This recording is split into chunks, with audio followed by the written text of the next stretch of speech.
很多人说开玩笑是最好的破冰方式，但是它适合每一个人跟每一种状况吗？那今天就让我们来看看 self-deprecating humor 要如何使用。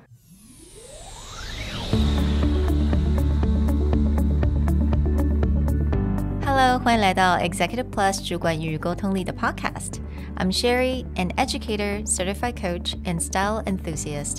我相信专业有效的沟通是语言跟逻辑的完美结合。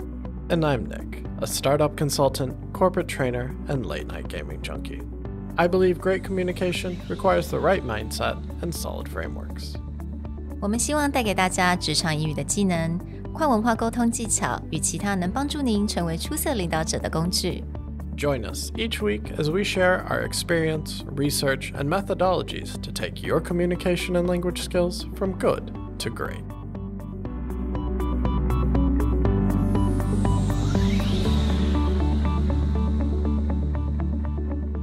Hey everybody, welcome back to the Executive Plus podcast. Now, it's common advice to start your presentation with a joke or some kind of humor. TED Talks have it. Famous speakers use a lot of humor. Some of my favorite commencement speeches like J.K. Rowling uses a lot of humor at the beginning. But is humor always the right thing to use in your presentation?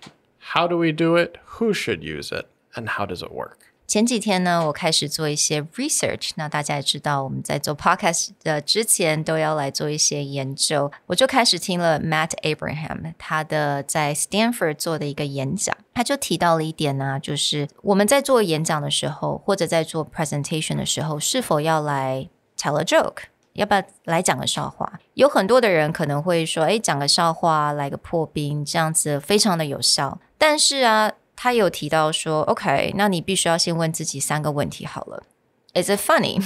这个笑话到底好不好笑？先问问周遭的朋友 OK， 那如果不好笑的话 Don't do it right。 第二个问题是 What happened if it doesn't work？ 那如果这个笑话它没有让人家感到这种欢乐的感觉，你有没有一个 Plan B？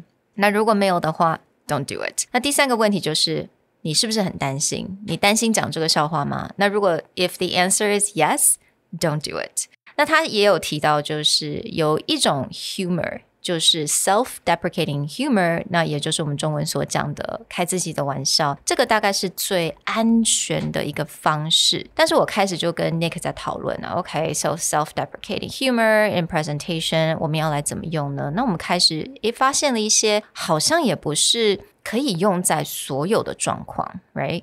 Yes. Previously, we did a whole episode on self-deprecating humor and how to use it. But one of the things that we didn't really dive into is what are the most appropriate situations and who is the most appropriate person to use it? As you said, and in Matt Abrams' speech, self-deprecating humor is a way usually not to offend a lot of people. So this is why it's safer because you're usually directing the humor at yourself. Right. But there are certain situations, especially in business, where it doesn't come across as well. For example, if you're a new employee or a lower level employee to a company, and let's say you're presenting to upper level management or C-suite management, and you start using a lot of self-deprecating humor. If you're not careful about it, it may come across as though you're not confident, you're not capable, you're very anxious about what you're doing, and it will look like a reflection of your abilities. Whereas you're just trying to, warm up the room or you're trying to make yourself friendlier and connect with the audience. Think about if you're talking up the career ladder. Are they going to see that as friendly? Or are they going to see that as, ooh, this person is very worried about their own abilities? I think that's a really good point. 如果你今天是一个新进的员工，或者你在这个团体里面，这个公司是新来的人，你现在必须要对跟你的老板啊，或者是不同部门的老板来做一个简报。你的目标是能够展现你的自信 OK， 目标是自信，展现自己的自信。如果今天在一直开自己的玩笑，很有可能呢，对方感受到是你有点紧张，或者对方感受到是你可能没有那么有自信，那这个时候就是我们可以不要用 self-deprecating humor 的这个情况。Try to use other ways to open. You don't actually have to tell a joke in a presentation. I think this is back to your original point, which is if you're a naturally charismatic or humorous person and your tendency is to joke a lot and it just comes naturally for you, then fine. Find a way to incorporate your humor. As we said, be you. But if you're not someone who just likes to go out there, throw jokes out, try to bounce things off of the audience, just because common wisdom says jokes are good, you should probably not do it. You should find other ways to fit to your strength. Maybe it's storytelling. Maybe it's the way you give facts. Maybe you have a different way to be charismatic. That being said, let's jump into when can self-deprecating humor be really effective? There's a great example just last week, the White House Correspondents' Dinner. The annual dinner where the White House press or a lot of the media and press gathers together and talks about the freedom of speech, the freedom of press, specifically related to the White House, the presidency, and most often the president is actually there, gathered with everyone who does press, and they talk about it. They kind of celebrate the media in relations to politics.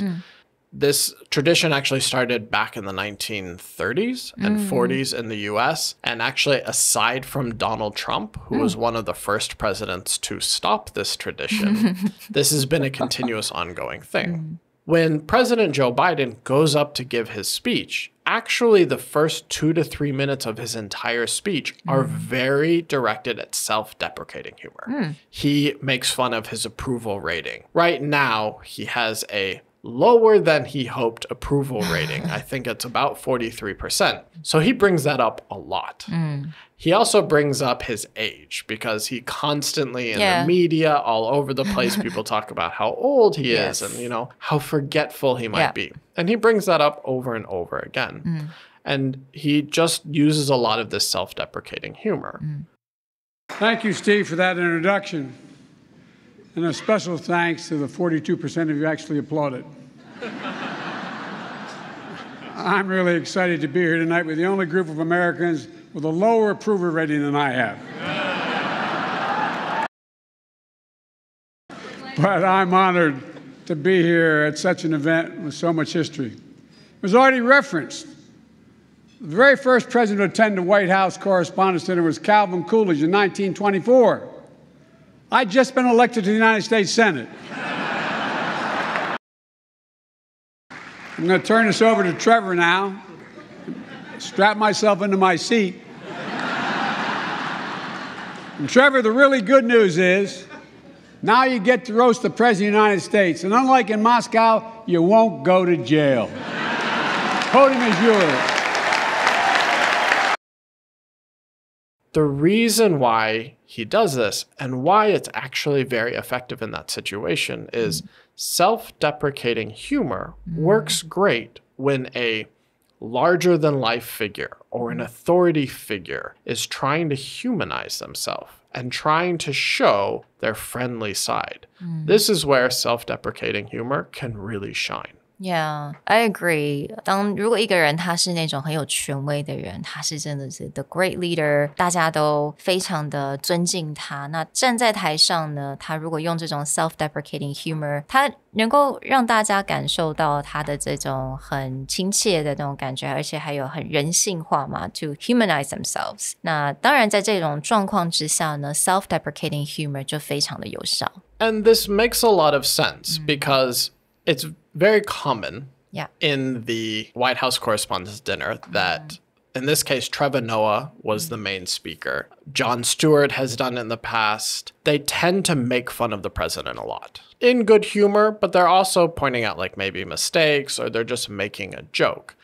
Because Joe Biden goes up there and Obama did the same thing and even previous presidents like George Bush, they go up there and they humanize themselves, then the atmosphere, the energy changes to where it's like it's okay to have this freedom of speech. Now contrast this to Putin. Anytime you see something like he sits at a table really far away from everyone or really far above everyone. And this is not a COVID thing. This is I am an authority. You come here and you report to me and I will say what I want to say to you.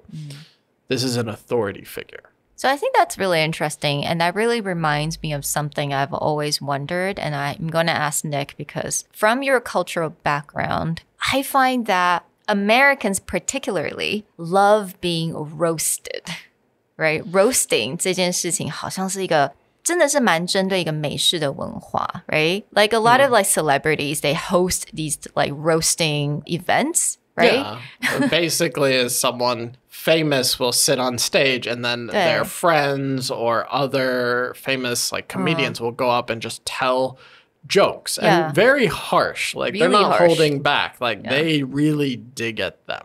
It is kind of a self-deprecating. It's like the grandest type of self-deprecating humor you can have. But again, you're never going to just see some random person televise that. Now, if you're in a group of friends, that happens all the time. We make fun of each other all the time. We usually start to dig at each other. But you very rarely see a very grand spectacle of this. But the White House Correspondents' Dinner, again, it's a very formal. This is the president sitting on stage and just having people make fun of him. And then he gets up there and he makes fun of himself.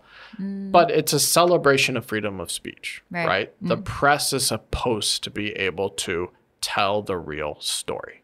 So the fact that many presidents get up there and they give a talk about themselves where they usually are very self-deprecating, it humanizes them. This is a person. And it also shows other people it's okay to have a real conversation.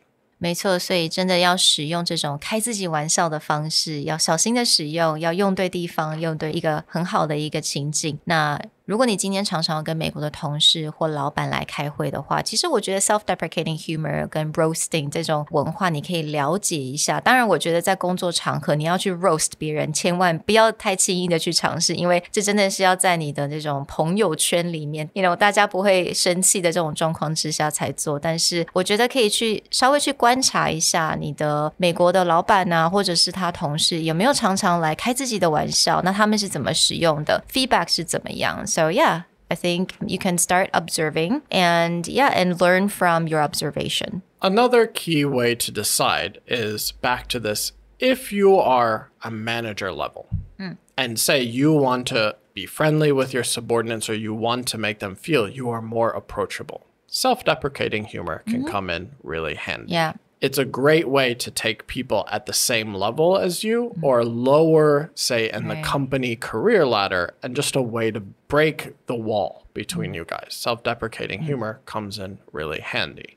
Anytime that you're going to use self-deprecating humor looking up the ladder, whether you're mid or upper level management talking to, say, C-suite management, again, observe, pay attention to your relationship and decide whether it's going to give the right impression or not. Exactly. Well, we hope that you enjoyed this talk about when is humor appropriate, especially safe humor, like self-deprecating humor, and you'll think about what's your personality in a presentation. We'll talk to you guys next time. Bye. Bye.